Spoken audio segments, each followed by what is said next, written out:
Hello viewers, কেমন আছো সবাই? আশা করি প্রত্যেকে ভালো আছো। নিবেদিতাস ব্লগ চ্যানেলে তোমাদের অনেক অনেক স্বাগত। তো আজকে আমি তোমাদের সাথে শেয়ার করব একটা নতুন রেসিপি।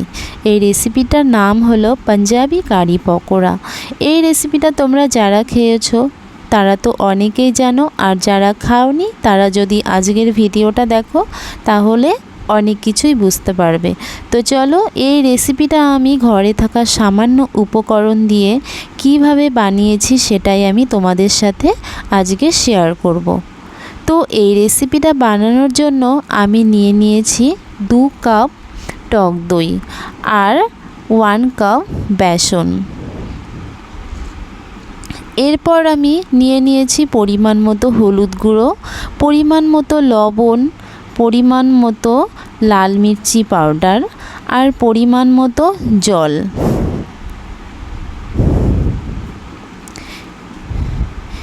এবার ব্যাটারটিকে ভালোভাবে তৈরি করে নিতে হবে। যেহেতু এখানে বেসন আর টক দই রয়েছে, বেসন আর টক দইটাকে ভালোভাবে ফেটিয়ে ভালোভাবে তৈরি করতে হবে।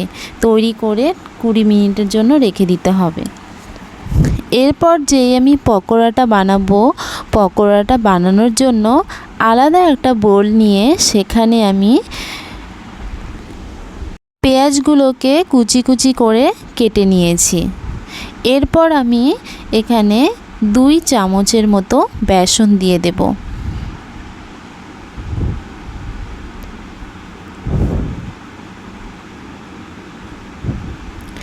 এরপর পরিমাণ মতো লবণ, পরিমাণ মতো হলুদ আর পরিমাণ মতো লাল মির্চি পাউডার আর পরিমাণ মতো ধনিয়া পাউডার দিয়ে দেব।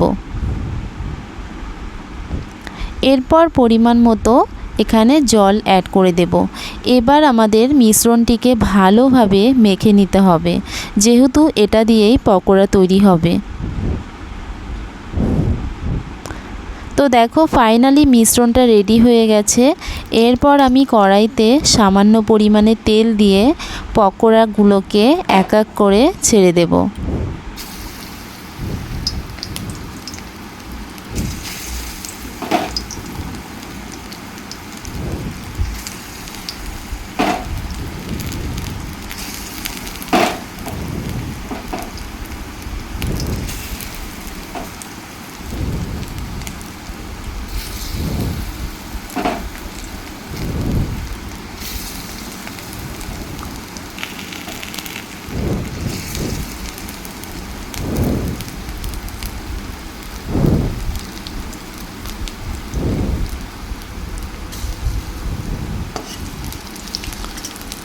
তো দেখতেই পারছো পকোড়া একদিকে ভাজা হয়ে গেছে, আমি অপর সাইড উল্টো করে দিচ্ছি। একটু লাল লাল করে আমি পকোড়াগুলোকে ভেজে নেব।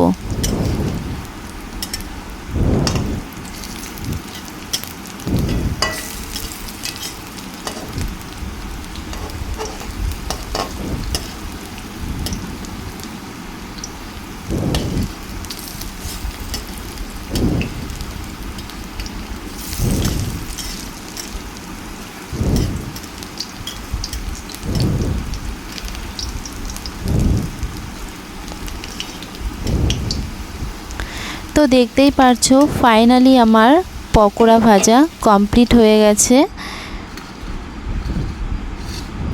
এরপর কড়াইতে যতটুকু তেল ছিল সেই তেলের মধ্যে আমি কিছুটা পেঁয়াজ কুচি কুচি করে কেটে রেখেছিলাম, সেই পেঁয়াজগুলোকে আমি একটু লাল করে ভেজে নেব।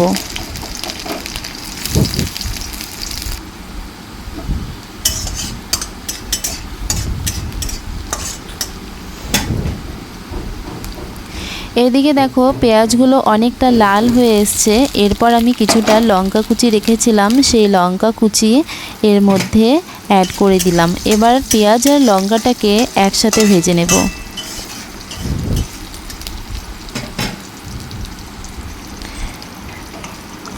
এরপর আমি যে ব্যাটারটা আগে থেকে আমি তৈরি করে রেখেছিলাম, এই ব্যাটারটা আমি দিয়ে দিলাম। তো এই ব্যাটারটিকে আমি এখন 20 মিনিটের জন্য ফুটতে দেব।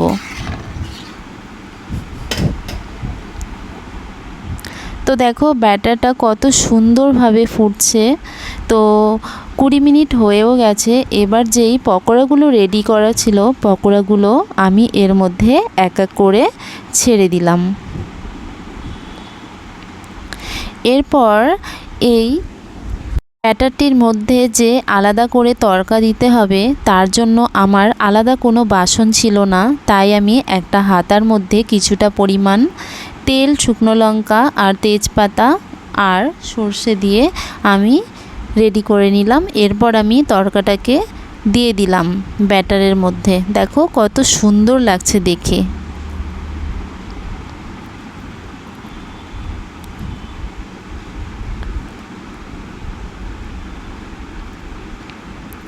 তো ফাইনালি আমার এই রেসিপিটা রেডি হয়ে গেছে।